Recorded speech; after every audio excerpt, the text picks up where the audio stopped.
In this Baldur's Gate 3 Barbarian Class Build guide, I'm going to be covering my Barbarian build for early access and showing you what I found worked best.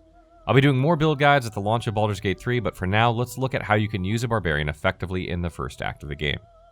Barbarians are well known for their rage together with their innate ability to take advantage of it, which is unseen in any other class. Anger is what fuels their strength and subsequent impact in combat, allowing them to deal massive damage in multiple turns without severe repercussions besides taking a long rest here and there. For others, however, their strong bond with nature and animals gives life to their ferocity. Because of these factors, barbarians are independently resilient, and they can carry their weight in encounters when it comes to inflicting melee or ranged damage.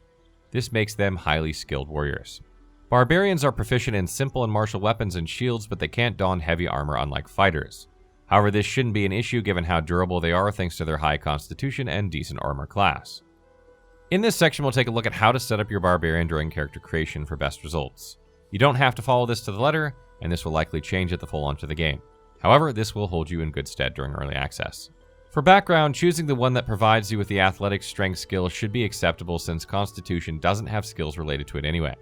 You can then choose a background that boosts wisdom skills, specifically Outlander, to improve survival. The first race that works well for the Barbarian class is the Shield Dwarf. This is due to the +2 strength and +2 constitution that you gain. Strength boosts the damage dealt by this class, whereas Constitution improves your max HP and survivability as well as your overall armor. Despite this, you won't be making use of the Barbarian's unarmored defense. Even if your Dexterity and Constitution modifiers are both accounted for in your armor class, you'll benefit more from equipping medium armor. Although you'll have 17 Strength and 17 Constitution to start with, by the time you reach level 4, you'll be able to allocate 1 point each to either ability thanks to the Ability Improvement feat. Doing so will yield a high combination at 18 points for Strength and Constitution. Moreover, the Shield Dwarf grants Dark Vision to help you land melee attacks in the dark within a certain range as well as poison resistance. An alternative to this race is the Wood Half-Elf. This grants you a more balanced ability score spread starting at 16 Strength and 16 Constitution by investing 1 point to each respective ability as part of the race's feature. However, you'll only be able to maximize Strength at level 4, so take note of this as well. On top of Dark Vision, you also gain Fleet of Foot, enhancing your movement speed and thereby allowing you to cover more ground as a barbarian. Skills aren't super important, but given you'll have average wisdom relative to charisma and intelligence, it's better to select skills that fall under this ability. As such, you can go with animal handling and perception. Your primary ability as a barbarian is strength to successfully hit targets and to effectively damage them using melee weapons, especially when rage is active. It also affects your jump distance in addition to your carry weight capacity. For this reason, you'll want at least 16 in this ability during character creation and likely 18 later on. Other than this, you should focus on Constitution for improved survivability. You can then add points into Dexterity to enhance your armor class and then Wisdom, but the latter won't matter much since it won't influence your damage. However, it's worth considering that Wisdom will affect the outcome of corresponding skill checks. Your ability spread should look something like this. Barbarians are known for their bonus action, which is Rage that they immediately have access to at level 1. What this does in combat is it allows you to deal extra +2 damage on your damage roll with weapons you're wielding, may it be melee or improvised, and it also applies to the objects you'll throw at enemies. The cool thing about throw is you get to pick up the hand axe you hurled, for example, so you can reuse it for future encounters. This is essential if you choose the Shield Dwarf race, since the distance you travel isn't as far as that of the Wood Half-Elves. However, the damage for light objects is not significant at the moment. If you hurl a thrown weapon like spears and hand axes, the damage you deal is equal to their corresponding weapon damage. But if you throw light objects like books, mugs, and shields, you only inflict 1 damage. Heavier objects like the scale mail armor and even a corpse will let you deal 1 to 4 bludgeoning damage. Going back to Rage, you gain advantage on strength checks and saving throws, letting you traverse areas such as climbing or jumping with less difficulty. Remember that it's crucial to attack a target or be attacked in return in the next and succeeding rounds after you enter Rage, otherwise it will end earlier than 10 rounds. To recharge this after 2 uses, you need to take a long rest. At level 2, your Barbarian gains Reckless Attack, giving you an advantage on your attack roll while dealing 5 to 16 slashing damage. The caveat is enemies also gain the same advantage against you. This shouldn't be an issue as long as Rage is active before your Reckless Attack. You'll be able to survive hits since Rage grants resistance to slashing, bludgeoning, and piercing damage, so you only take half the damage. Plus, you have a higher max HP due to your Constitution as well as improved armor class thanks to medium armor. Note, however, that Reckless Attack is only applicable to melee attacks, which means you can't use this if you plan on throwing a creature or an object at your target. Additionally, you gain a passive known as Danger Sense. What this does is make you more attuned to your surroundings. So you'll likely improve the chances of avoiding damage from traps, surfaces, and even spells since you gain advantage on dexterity saving throws. Keep in mind that this is only applicable if you're not incapacitated, blinded, or deafened in any way. At level 3, your Barbarian gains 1 additional rage charge to enter rage more often. You can also choose between the Berserker or Wildheart subclasses, which will provide you with new rage features. Your decision depends on whether or not you prefer to deal the highest amount of damage possible, or if you intend to experiment with a variety of actions that the Barbarian can perform. Regardless of the subclass you choose, Rage can still be used 10 turns as long as you attack enemies or they attack you per round.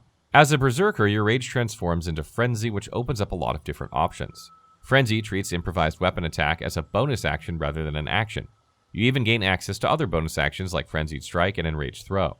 Frenzied Strike lets you deal weapon slashing damage, while Enraged Throw enhances throw since the damage you inflict now accounts for your Rage's extra damage and strength modifier, as well as the object's weight.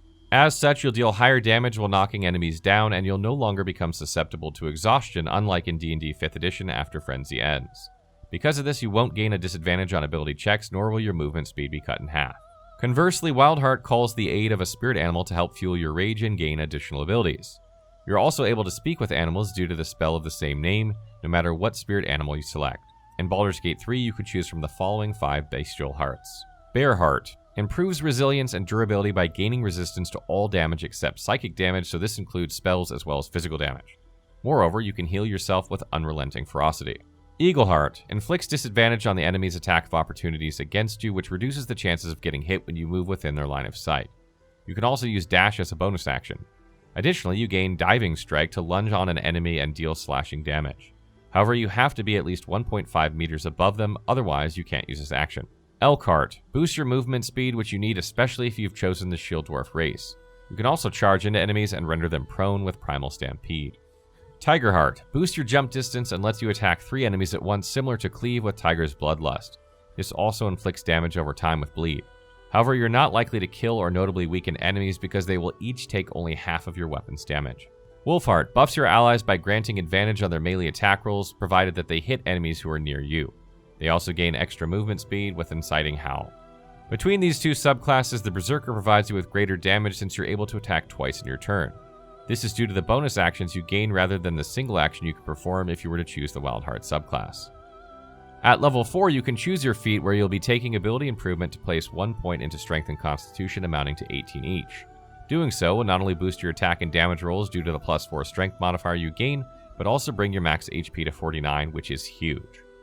When it comes to the Barbarian's equipment, it'll be up to you to decide what type of weapon to use. Wielding a two-handed weapon such as the very heavy Great Axe from the Blighted Village, Maul +1 sold by Damon, or Sword of Justice from Anters will definitely improve your overall damage. Additionally, make sure to have thrown weapons in your inventory, because they'll more often than not come in handy. In terms of armor, you'll be using medium armor in early access. The best medium armor so far is Lysel's Githyanki Halfplate to provide you with a total of 17 armor class. If you go for the one-handed weapon and shield setup, you'll further boost this to 19 armor class. Regardless of what path you choose, this is going to be better than not equipping armor at all because unarmored defense only grants 16 armor class while wielding a two-handed weapon. Even if you have to be attacked by enemies every turn, going in on the offensive by hitting them first with melee or ranged options will ensure your survival instead of taking too much damage due to your average armor class. Not only do you have better armor class with medium armor, but your HP is also enhanced due to your high constitution. For accessories, it's essential to have the Crusher's Ring to improve your movement speed by 3, especially if you're a shield dwarf with limited distance covered. You can also equip the Haste Helm to further increase your movement speed at the start of an encounter and gain +1 to dexterity saving throws.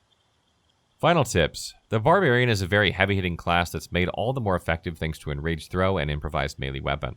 These allow them to deal enough damage from a distance while inflicting lethal damage up close. With the Berserker subclass, you get to attack twice in your turn because of the bonus actions you gain, as if you were executing an extra attack every turn. As a Barbarian, you'll concern yourself with managing your rage charges before hitting level 3 since you initially have 2 of them. Although engaging in long rest isn't a restriction in early access, finishing encounters one after the other without interruption will make your experience smoother. As such, it's essential to activate rage when you're either going against a strong enemy like the owlbear or big groups. This way you can utilize the 10 turns you have with rage. For the very heavy Great Axe, you gain access to Gargantuan Cleave, which lets you deal 6 to 22 damage. Although there's a small chance that you'll become off balance for one turn, you should still execute this action because you'll most likely succeed your strength saving throw. On the other hand, with the Sword of Justice, you can make use of Tyr's Protection, which is a bonus action to grant yourself +2 armor class at the start of an encounter, since you can no longer cast spells when you become enraged. This will protect you even more, but you'll have to defer using Frenzy into the next round since it's also a bonus action. Note that the spell's effect will continue even if Frenzy is active. Lastly, try to throw weapons or objects from a higher elevation than your target in order to gain +2 on your attack roll. Stay tuned for more Baldur's Gate 3 content as we take a look at classes and builds, and be sure to drop by our Twitch channel if you have questions about the game. If you need something specific, check out our Baldur's Gate 3 wiki, which is being worked on night and day.